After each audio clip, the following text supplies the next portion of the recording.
At 10:15, we got Arizona, who's 2-1, second to last game of the day. We got traveling to number 10 Utah, who's 4-0. Utah favored by 9 points on ESPN.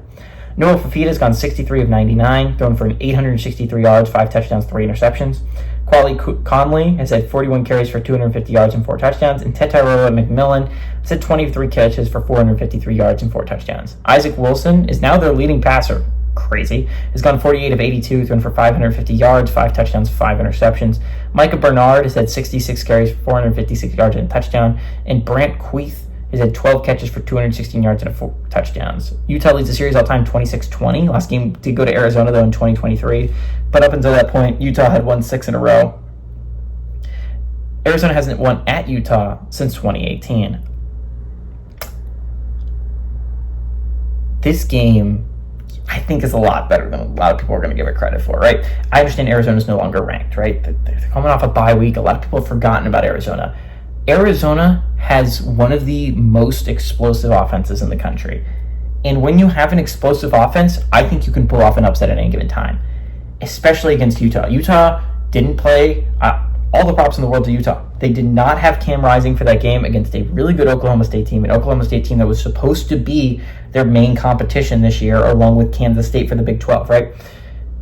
They were without their starting quarterback, and they still found a way not only to win the game, but honestly dominate Oklahoma State really from start to finish. They looked like the much superior football team.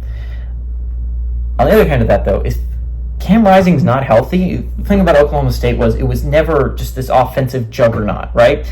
It had done enough offensively to win football games for sure, but the majority of Oklahoma State's strength had come on the defensive side of the ball. And Utah was able to do just enough offensively and able to turn the ball over. Their defense get some turnovers, right? And Oklahoma State's offense just did not play well. Arizona can play offense. They have one of the most explosive offenses in the Big 12. I find it hard to believe Utah's going to be able to shut them down entirely. And if you do not have Cam Rising, I find it hard to believe you're going to be able to just completely shut that down.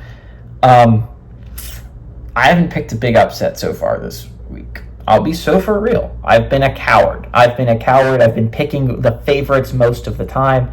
I'm going to end it here. I'm not a coward. I'm going to pick a top 10 upset. I think Arizona can go on the road and pull off the upset against number 10 Utah. And I think add a little bit of chaos to the Big 12 race, especially if they could pull this off. Give me the Wildcats to go on the road and pull off a massive upset and massive to the playoff picture as well and beat Utah and send them 4-1.